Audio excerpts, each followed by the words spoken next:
Hi, everybody. Dan Illman, Mike Beer. The feature race at Oaklawn Park on Saturday is a good one. It's the Grade 2 $350,000 Azeri Stakes, race number 9. Let's take a peek at this field. You've got some of the better, older filly and mare dirt horses in the country in this race, and they're lining up for the final prep for the Apple Blossom at Oaklawn later in the meet, shaping up to be a sensational event. Clairiere, Secret Oath, they have tremendous credentials coming in, Mike. Clairiere got beat ahead in the Breeders' Cup Distaff. Secret Oath won last year's Kentucky Oaks and ran a lot better than it looked in the Breeders' Cup.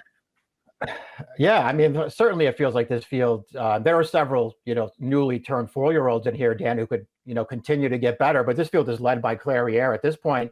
As you mentioned, really ran well at the Breeders' Cup the last time we saw her, and just overall had an excellent 4-year-old campaign last year. Let's take a look at how this race might shape out from a pace standpoint with the Timeform US pace projector. Hot and Sultry is stretching out off a stakes win going 3/4 of a mile. She should be forwardly placed. I just happen to think the number 2 Lovely Ride is going to take advantage of her inside post. She's been on the lead at the pace call in her last 4 races, and I think they're going to try very hard to make the front with her.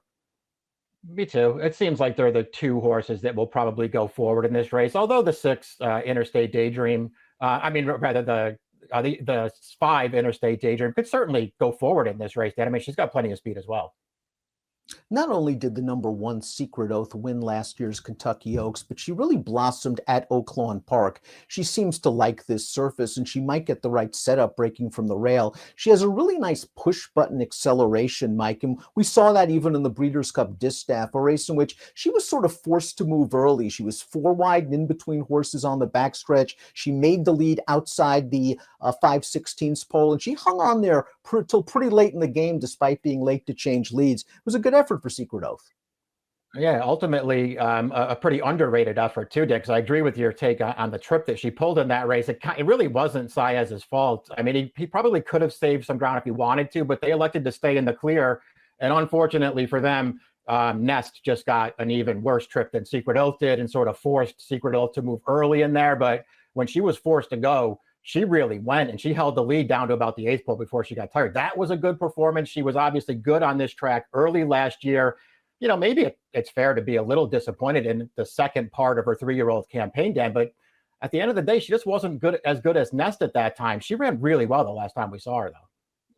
Yeah, she took on Nest a couple of times. She ran in the Preakness. She ran well in the Breeders' Cup. She likes Oaklawn. I'd like to see her get to the outside because I think her run is best suited when she's clear on the second turn, and that's up to Tyler Gaffalione, who picks up the mount here. The number 2 is Lovely Ride. I thought she took advantage of an inside speed favoring track to win the Pippin 2 starts back, but she came back and ran quite well in the Bayakoa, which is the prep for the Azeri, which is the prep for the Apple Blossom. Lovely Ride, you see, made the lead in this race, and she's just going to get run down by Amore. And while Amore is a nice mare, she's not of the caliber of several of these horses.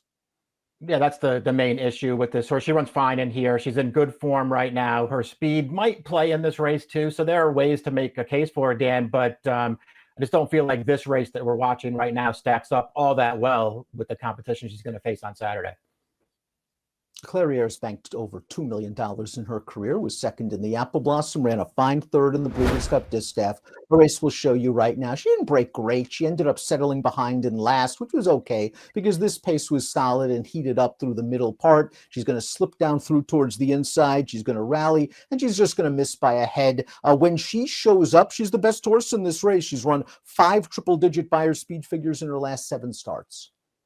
Hey, you feel like if she comes back off the layoff, she's supposed to be pretty tough in this race. And so we'll see if she can do that. She ran, really well, obviously, in that Breeders' Cup we just watched. Dan, great ride from Rosario in there to give her every chance to win. She just couldn't quite get there. It was a good performance and a good bounce back performance off of a little bit of a disaster in her prior start. And she'll have to do this, obviously, off the layoff, but 1 1/16 has always seemed to be her best distance. She's run very well, obviously, at 1 1/8, but I like her at 1 1/16. Le Davida's the number 4. This horse was third in the Pippin 2 starts back, rallying late despite failing to change leads. Third last time out in the Bayakoa. She's solid. This is a tougher group.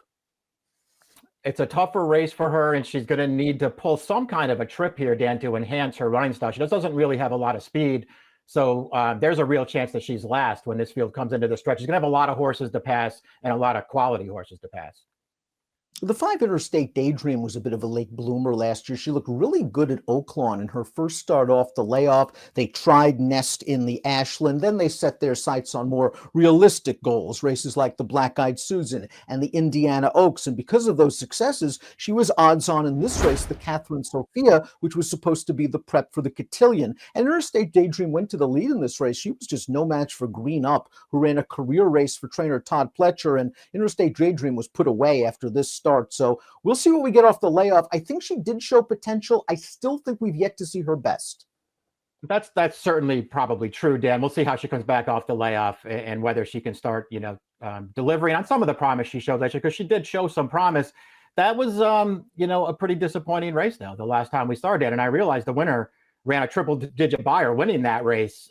So maybe that's all there was to it. But that was, for a horse who was 1-2 coming into that race in that kind of form, that was a pretty tame loss. She did not run well in there. And so maybe that's what led to the layoff. We'll see how much she can improve here. Hidden Connection is the number 6. There was a lot of buzz surrounding her after she won her first 2 starts, including a graded stake at this distance at Churchill Downs. And she ran well in her most recent effort going this distance over muddy going at Sam Houston. This is the Grade 3 Houston Ladies Classic. She showed speed in here. She's going to get tired and run second to Pauline's Pearl, who's a pretty solid horse. Hidden Connection is still lightly raced enough that maybe you could project a little bit of improvement, Mike. And there's always been a little bit of potential there with her. Yeah, there has. I've never really been much of a fan of hers, though, Dan. We'll see. To me, she has to maybe improve more than anybody else in this race if she's going to win. No match for Clarier's stablemate in that race that we just watched there. And Pauline's Pearl, she's no Clarier. I mean, this horse has to improve a lot, in my opinion. Most lightly raced horse in the field is the 7 Hot and Sultry. She's never been off the board from 5 lifetime starts. Now, this will be her first start around 2 turns. What's helpful in looking over her PPs is that she's already won at a 1-turn mile. The distance might be okay. Here's her last start, sprinting in the American Beauty, her second race off of a pretty lengthy layoff, and she showed some professionalism in here, sitting behind the pace, splitting horses, and grinding it out.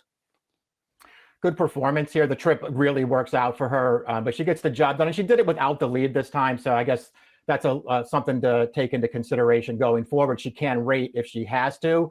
I'd be really concerned about her stretching back out, especially against this field. Dan, she won that 1-turn mile last summer, but she got absolutely loose on the lead in there, and she was already getting really tired going that distance. Now she's got to go further against better horses. Moon Swag, the number 8's a 1-run closer that might be hoping for a pace meltdown in this start. She won a little stake at the fairgrounds 2 starts back over fast going. She caught that wet track in that Houston Ladies Classic that we showed you. She dropped far behind, and then she only passed a couple of tired horses for 4th. She probably needs a lifetime best. Probably does. Going to need a little bit of pace in front of her as well to make some kind of a run. Could be a really big price in this race, though. Dan, maybe you want to try to get her in there underneath somewhere. Let's take a look at our top selections for the Azeri Stakes. All eyes are going to be on Clary Air after her 3rd in the Breeders' Cup Distaff. Mike, you're going with Secret Oath. And again, this is her course. She does have a really nice acceleration, and I don't think she's all done. I thought her Breeders' Cup Distaff was really promising considering the trip she had. Couldn't agree more with you, Dan. This is a good spot for her to return, and I say it's a good spot even with Clarier in the field. Clarier ran well in the Breeders' Cup, but so did this filly, and she still has some upside. I'm taking a little bit of a flyer on Interstate Daydream. I would need at least 6-1 to play her to win against the 2 big fillies. I like her tactical speed. I think she's going to get the jump on both Secret Oath and Clarier turning into the stretch. She's obviously going to have to improve to beat those 2, but she did do some good work at Oaklawn last year off the layoff. 1-3-6-8 for Mike, 5-3-1-6 for me. It's the Azeri, and it looks like a really good one at Oaklawn.